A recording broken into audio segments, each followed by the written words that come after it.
On va faire quoi? US vite fait.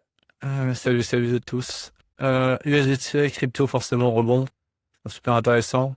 Je vais essayer de faire assez vite un speedrun en une demi-heure. Parce que comme je dis, il y a le résultat de Nvidia. Donc à 22, un peu avant 22h20, faut juste que je prépare mes présentations pour Twitter, vous savez. Euh, je devrais me mettre sur le côté après. Donc on va commencer rapidement. Forcément, US en focus. Derrière crypto, on essaie de nickel 15 minutes. Donc bon, pour l'instant, je pense que depuis les dernières semaines, on n'a pas forcément bougé énormément. On pourrait penser qu'on se fait chier. Pour autant, je pense que vous l'avez vu, il y a énormément de mouvements sur les marchés derrière ce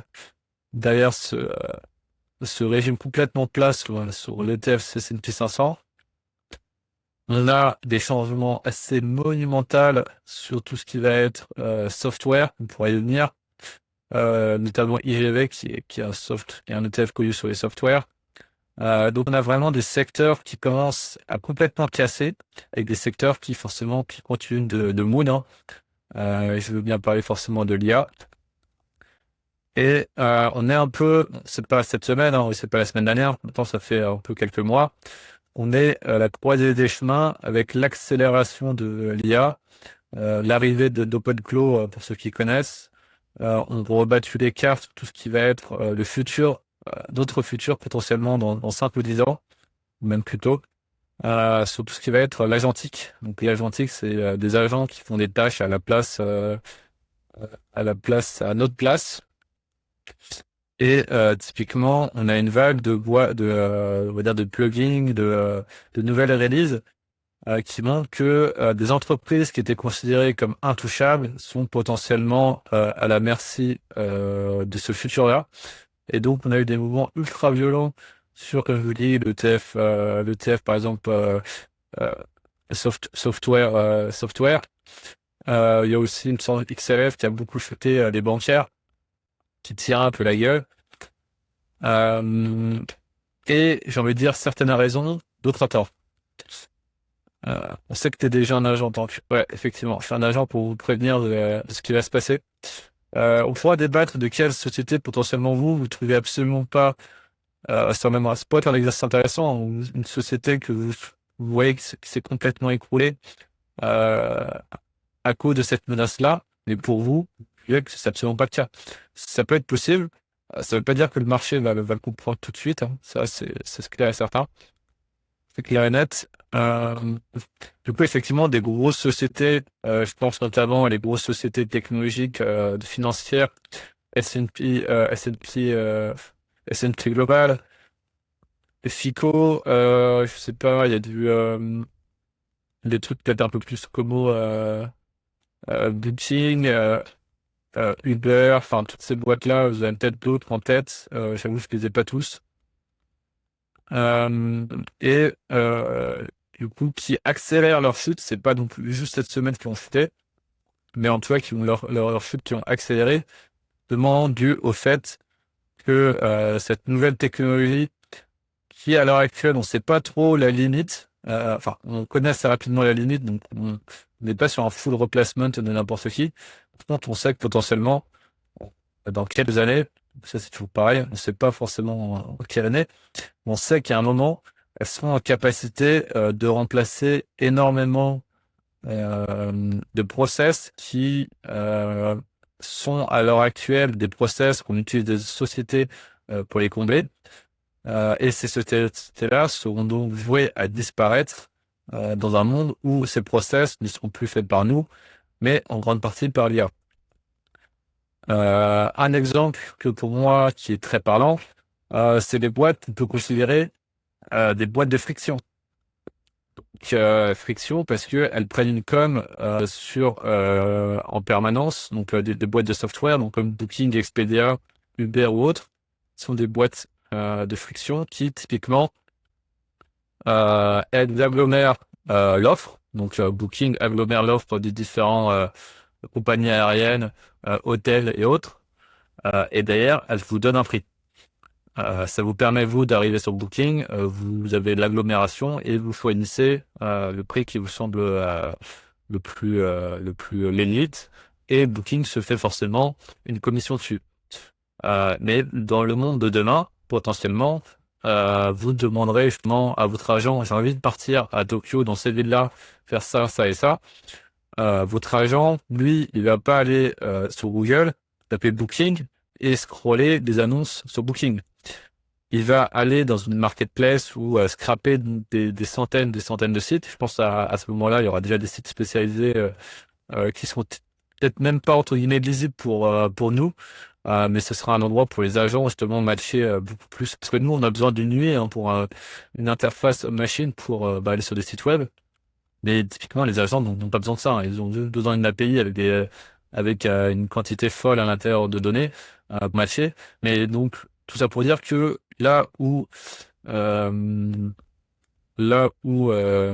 pardon, la demande va aller, nous, on va sur les sites directement. Les agents sont en capacité d'aller sur une centaine de sites, regarder au meilleur prix, à quel prix, les meilleures annonces, avec le moins de spread possible, donc le moins de commission possible, fait que les sociétés qui avaient le monopole, on va dire, en termes de recherche, quand on part en voyage, perdent complètement ce monopole-là. Donc je parle à Booking, je parle Uber. Uber, typiquement, c'est un exemple. Uber, pour l'instant, ils ont un moat dans le sens où les restaurants, ou alors par exemple, parlons d'Uber Eats, les restaurants s'inscrivent sur Uber Eats et sont loqués sur la plateforme. Dans le monde de demain, potentiellement, le restaurant aura son agent qui dit les prix sans commission, sans rien de sa carte, la carte effectivement avec.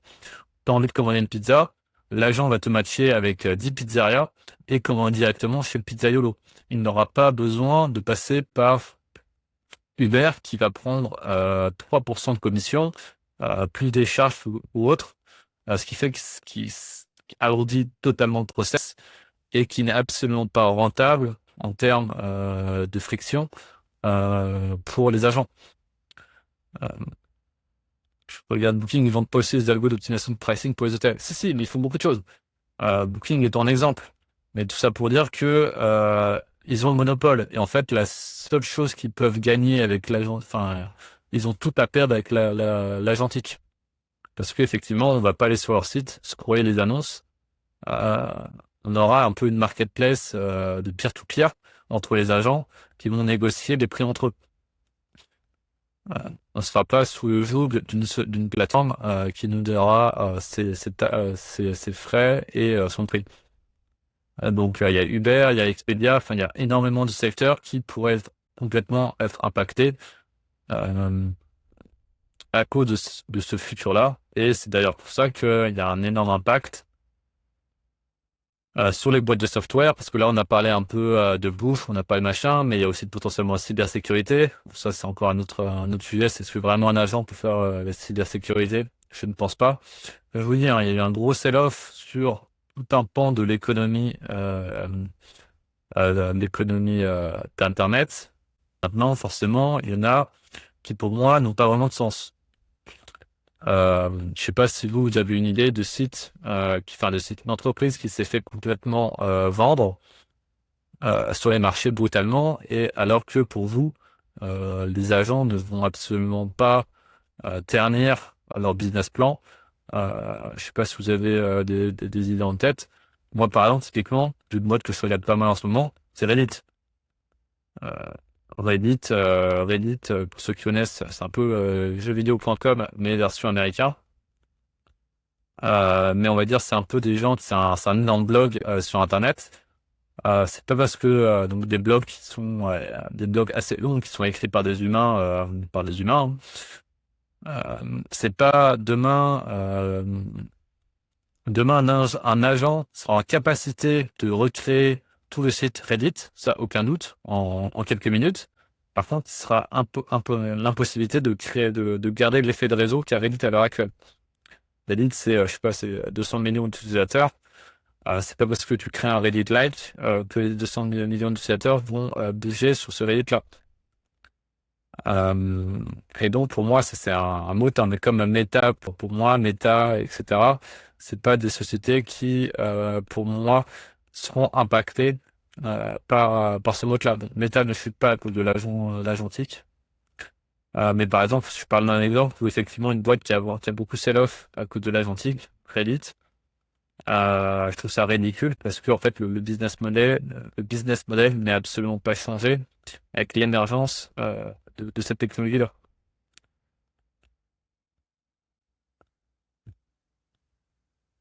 Comme je disais, les softs qui peuvent tenir sont les softs qui ont un mode d'effet de réseau et de réglementation, effectivement. C'est comme une marque, comme typiquement de bancaire, tu dis, etc. Bancaire, je suis beaucoup moins, ça dépend. Bancaire, tu vois bancaire comme quoi, comme un S&P Global ou bancaire en mode Crédit Agricole, Société Générale ou autre?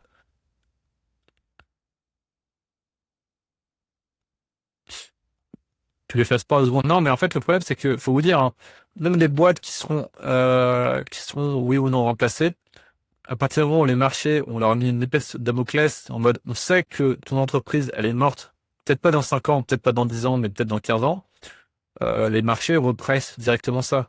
Elles vont arrêter de dire, OK, toi, tu vaux 80 fois ton PE. Elles vont dire, ah bah, avec ce risque-là, maintenant, on va pas passer au-dessus de 20 ou 30 fois ton PE. Donc, la boîte fait moins 50% et elle ne récupérera jamais le premium qu'elle avait avant. Parce que les boîtes de software ont toujours eu un premium de valorisation par rapport aux autres entreprises, parce qu'elles étaient en capacité de générer une très forte rentabilité, que ce soit au niveau de la croissance du chiffre d'affaires, mais aussi des marges qui sont dégagées derrière. Et tu peux pas et marge et surtout le fait qu'elles investissent elles ont besoin d'investir très peu dans leur business parce que bah, c'est du software, c'est des trucs sur Internet. Et ça, pour moi, elles sont vouées, il y en a beaucoup qui sont vouées justement à être passées bancaire, genre conformité bancaire. Oui, je pense qu'il y en a pas mal qui sont sell-off et on est totalement d'accord. Maintenant, il faut voir le premium qu'ils avaient au pic et est-ce que à terme ce premium-là va revenir, même si elles se font pas challenger ou pas. Et ça, je suis pas sûr, tu vois.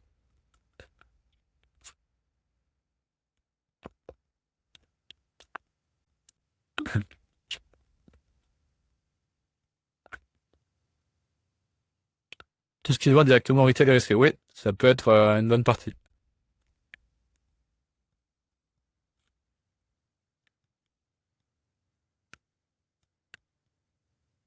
Personne n'a pas la responsabilité de certains softwares ou juste le cadre lesquels la responsabilité est oui. C'est direct, crée tout, quid de la responsabilité. Bon, ça, effectivement, on verra, hein. En fait, il faut vous dire que c'est un monde qui va changer. Il y aura plein de choses qui, en ce moment, on est en mode, bah, c'est qui responsabilité et tout. Tu peux dire, c'est pareil. Il y a un mec qui crée un site internet, des gens vendent de la drogue dessus, quid de la responsabilité. À l'époque, les gens à la bulle internet, c'était un peu ça, tu vois. Donc, il y a clairement des zones super grises qui fait qu'à l'heure actuelle, j'ai pas absolument pas la réponse, mais ça serait une préoccupation plus tard. Et forcément, enfin, je veux dire, pour moi, après, c'est ma vision, hein, mais on arrivera forcément à un monde où effectivement, on aura une capacité agentique extrêmement forte. Euh, et donc, c'est important justement d'avoir des entreprises, soit qui ont été fortement dévalorisées en ce moment, à un prix, qui sont à un prix complètement réduit alors elles vont pas du tout être remplacées. Donc, par exemple, Reddit, moi j'aime beaucoup en ce moment. Soit bah, à être investi sur des entreprises où tu es sûr qu'elles vont pas se faire remplacer. Et donc ça, c'est des entreprises, on va dire, beaucoup plus, j'ai envie de dire, limite terre à terre, hein. C'est un peu, Cyril disait, Atom versus Bits. Les bits peuvent être complètement remplacés par de l'argent. Par contre, l'atome, ces entreprises, je sais pas, de construction, vont pas être remplacées par un agent. Parce qu'on aura toujours besoin de ces matériaux, de cette capacité de production, de construction. Et donc, moi, clairement, en ce moment, euh, j'ai deux thématiques dans mon portefeuille que je montre à tout le monde, euh, qui est de justement, avoir un investissement sur l'IA, donc forcément Nvidia, j'en ai un portefeuille, je crois que c'est ma plus grosse pondération en ce moment. Mes entreprises qui surfent sur cette thématique d'agentification, mais aussi des boîtes qui font des choses irremplaçables. Je sais pas, des écrous, enfin des trucs industriels solides sur le papier, quoi. Enfin, solides sur le papier, solides réellement, quoi. C'est pas du software. J'ai très très peu de, je crois que j'ai très peu de software dans mon portefeuille.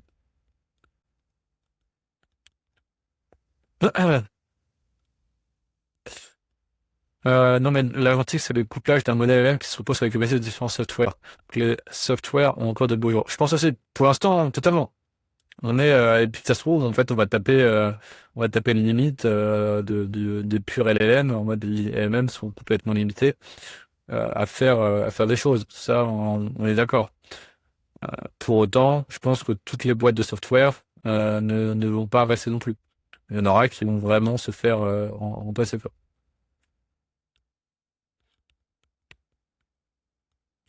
Tant que je peux te dire que les problèmes qui sont... ouais, les boîtes de cyber. Je sais que cybersécurité, euh, il y a Net que j'aime beaucoup, mais qui reste quand même très fortement valorisé. Ça tient un peu la gueule, genre 180 fois c'est free cash flow, enfin 40 fois son peu. Mais elle grossit une valeur 30% de croissance, donc impressionnant, mais bon, c'est très cher. Il y a Strike aussi, est plutôt pas mal, qui est elle, complètement survendu, mais elle reste quand même 80 fois c'est free cash flow. Il n'y en a pas non plus des milliers, mais c'est sûr qu'il y a clairement un business super intéressant. Totalement. En plus, plus on va dire, tu as du vibe coding, entre guillemets, plus tu as des questions de sécurité, plus tu as besoin d'être sûr que ta site de sécu backup derrière, quoi. Donc, je suis tout à fait d'accord.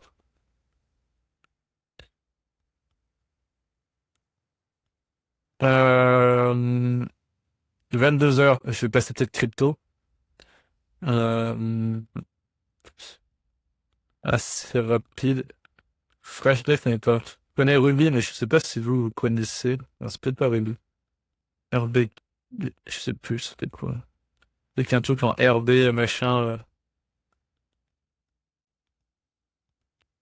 je sais plus. Bon, une troisième boîte, j'arrive pas à trouver. Mais si vous avez des boîtes de cybersécu intéressantes de votre avis, je suis toujours preneur de m'y intéresser d'ailleurs. Euh,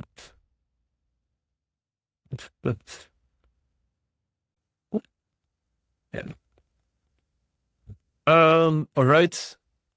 Crypto. Un peu de couleur, on a des choses un peu à se dire, au moins. C'est l'intérêt.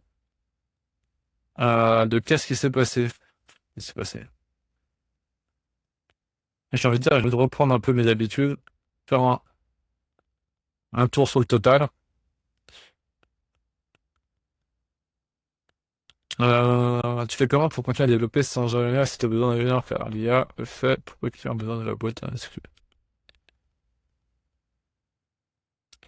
Ouais, c'est sûr qu'il y a une question de gain de production. Pour l'instant, au début, je pense qu'il n'y aura pas de question de virer les gens. On va gagner un gain de productivité énorme avec les gens qu'on a à notre disposition. Et je pense que la question de maximiser les marges en virant les gens et les remplaçant littéralement par l'IA, ça viendra bien après. Euh, pour l'instant, on veut juste surfer sur les gains de productivité avec ces IA et ces ingénieurs-là sont souvent les meilleurs pour utiliser justement ces outils-là. Alright, Crypto Boys. Euh,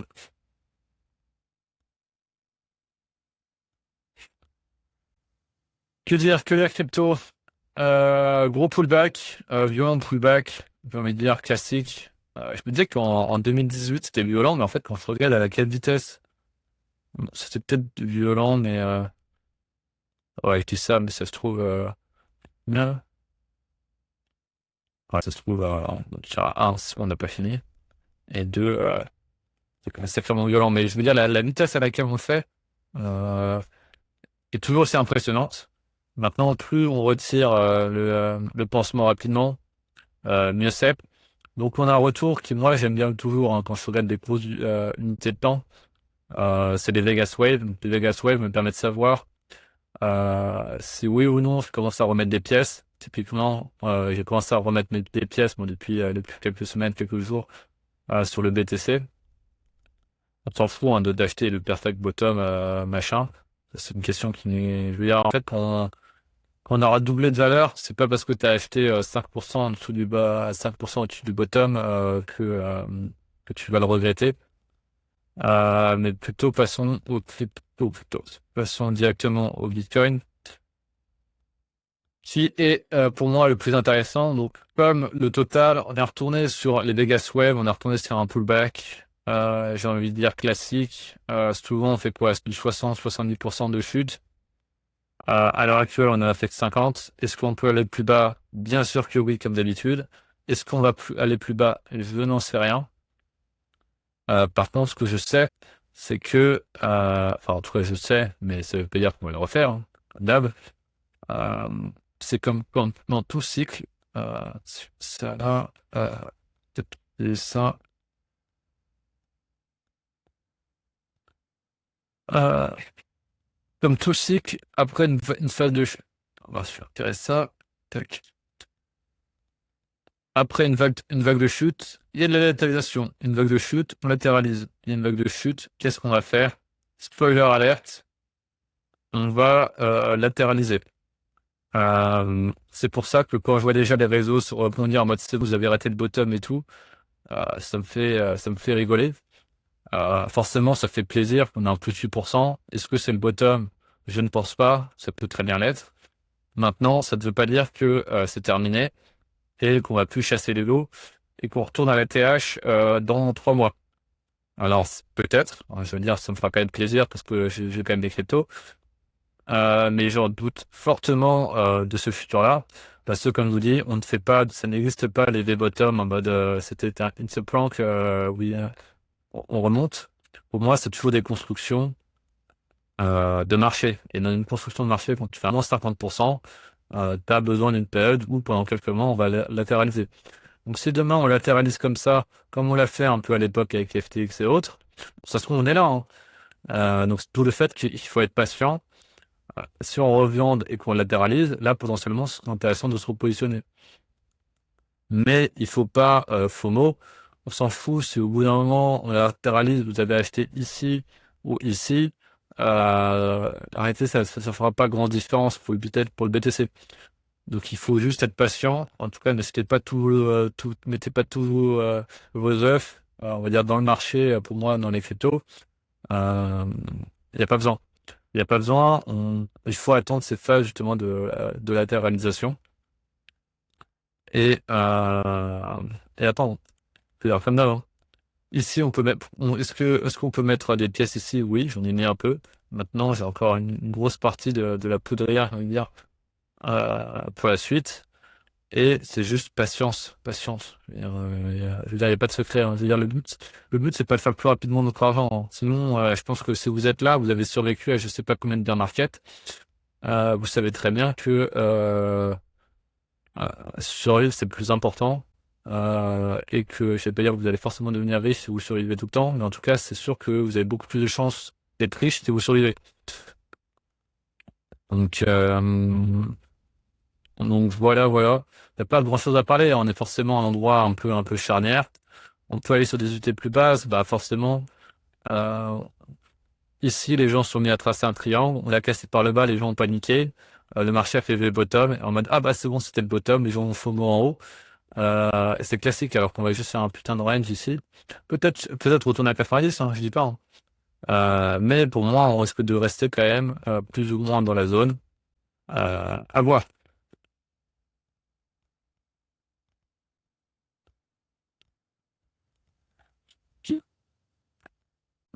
C'est un peu ça sur les BTC. Je sais pas si vous avez des questions sur d'autres, hein. Le TH, ça reste pareil, hein. Enfin, plus gros rebond, mais on aura toujours une construction on va latéraliser le prix et s'expandre. On casse, on latéralise et on expand. Pour moi, le TH, je vois passer bien les 7000, 8000 à terme. Maintenant, est-ce que maintenant je l'achèterais? Non. Déjà, j'ai pas forcément regardé le TH BTC. Le TH BTC, je vais pas mentir, c'est pas dégueu. C'est pas dégueu dans le sens où on a le push. et on a le pullback.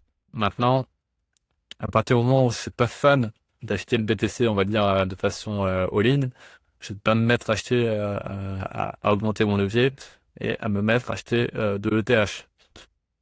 Moi, on reste patient, on peut déployer un peu quelques pièces. Euh, mais le pullback, on peut encore avoir un dernier pullback, il peut faire mal, hein, aller chercher les 1003, 1002. Quand là, on est à 2000, ça nous fait encore une chute, en tout cas, pour le TH, quoi. Donc voilà, c'est pas compliqué en soi ce qui se passe, hein. Faut arrêter quand je vois les analystes qui prennent 7000 indicateurs pour dire 7000 choses différentes. Pour moi, c'est si on construit un bottom, on le construit. On fait pas de V-bottom en mode to the moon, on le construit, et dans ces cas-là, on aura le temps de se placer. Ouais. Voilà, voilà. Ça venait d'être bien. Pas grand-chose, hein.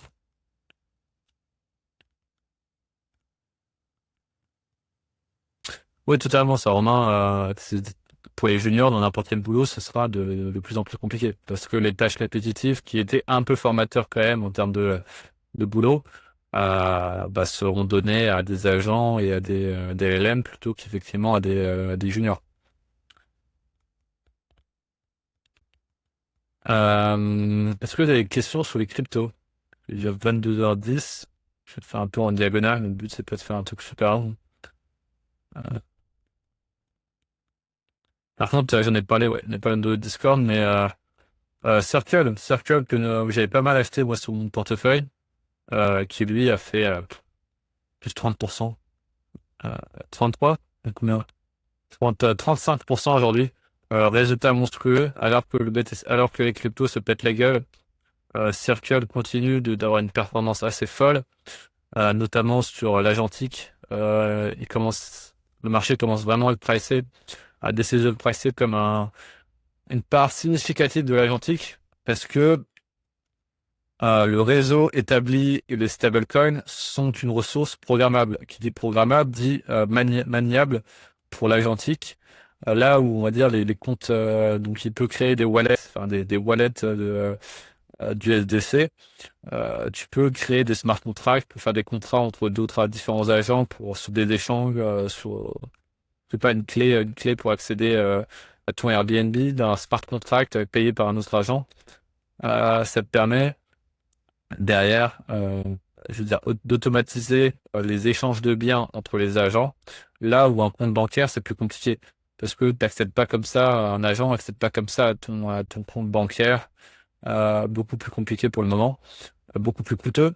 Là où le stablecoin, les échanges entre stablecoins coûtent des milliers de centimes, des volumes de transactions extrêmement forts, et ben les stablecoins, eux, restent extrêmement peu en termes de fees et extrêmement rapides en termes d'échanges.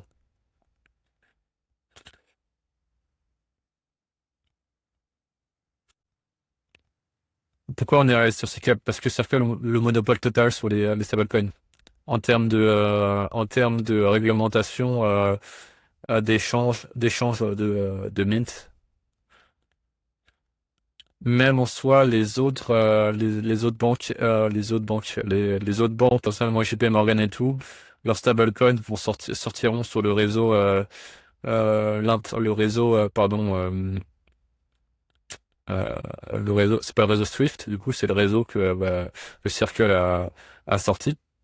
Ce qui fait que potentiellement, en fait, le Circle deviendra le Swift de l'économie des stablecoins, quoi. Bah non, parce que pourquoi ce sera un intermédiaire? C'est pas t'as quand même besoin d'une valeur d'échange.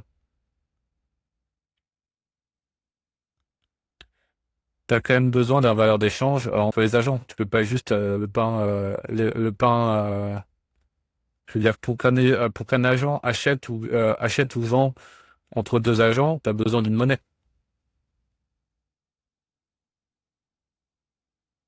Et, bah, deux choses, c'est un, le stablecoin, et deux, le réseau pour que les stablecoins puissent circuler.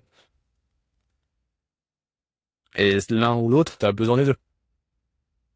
Tout le monde gagne de l'argent avec. Ah bah, Circle, ils gagnent de l'argent comme Tether gagne de l'argent. Je veux dire, eux, ils impriment 1 milliard d'USDC et d'ailleurs, ils ont dans leur compte en banque 1 milliard de dette américaine et ils se rémunèrent sur la dette américaine. Ils te rendent 90% des gains d'intérêt et ils gardent 10%, plus le fait qu'ils gagnent aussi sur les coûts de transaction. Extrêmement minime, mais ça reste une blockchain qui gagne. Ah, mais pour moi, c'est le business model le plus safe au monde. En termes de, c'est littéralement leur business model, c'est d'imprimer de l'argent. Je veux dire, je veux dire, y a pas mieux quoi. Bah non, il y a aucun intérêt pour que le gouvernement le remplace en fait. Pourquoi le gouvernement le remplacerait? C'est littéralement, ils veulent pas tuer le bébé dans l'œuf. Je veux dire, Circle va devenir le plus gros acheteur de dette américaine au monde à terme. Mais ils maîtrisent la monnaie. Je veux dire, la monnaie Circle est backée par des dollars américains. Donc la seule manière d'imprimer 1 milliard de dollars de stablecoin, c'est parce qu'il y a 1 milliard du SDC dans leur compte.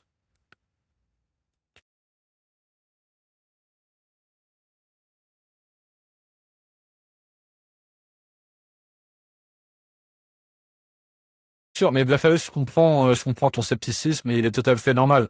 Mais j'ai envie de dire, c'est le potentiel. Pour moi, le potentiel est là. Et on sait qu'à un moment ou un autre, je veux dire, ce sera jamais 100% bien. Je comprends, enfin, peut-être à terme. En tout cas, avec la technologie actuelle, c'est dur de dire que ce sera 100% clean. Néanmoins, euh, on sait qu'on arrivera à avoir un potentiel assez monstrueux. Je veux dire, c'est comme au début d'Internet. T'avais des gens qui disaient, ouais, je vois pas le potentiel, je vois pas l'intérêt et tout. Entre l'Internet qu'on avait déjà aux années 90-95, et c'est largement différent l'Internet qu'on a maintenant. Et on n'aurait même pas pu imaginer l'Internet de maintenant, il y a 20 ans. Donc imagine bien la nouvelle naissance des agents à l'heure actuelle. Dans 5, 10, 15 ans, on sera nettement différent pour moi de ce qu'ils sont capables de faire à l'heure actuelle. C'est juste en termes de possibilités, quoi.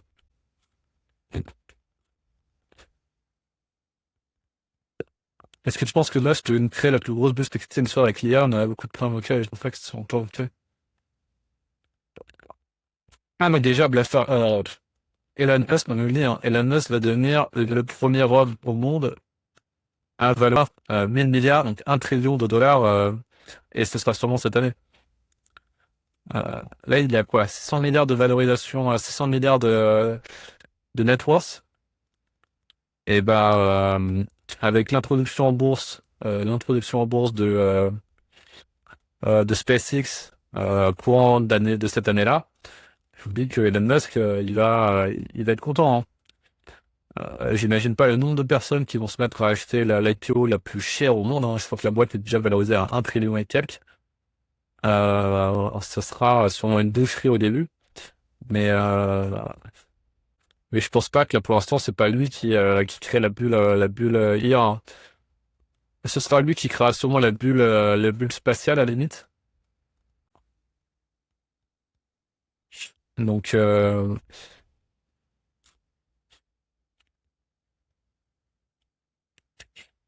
j'ai entre Circle et Internet, j'ai l'impression que Circle, c'est Orange et que les agences, c'est Google. C'est possible. C'est possible qu'il y a une autre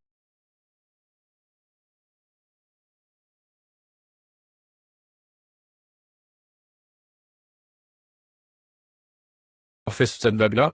Donc, pionnier, et en plus, ils ont le monopole total sur les stablecoins. Donc, ça reste quand même extrêmement intéressant.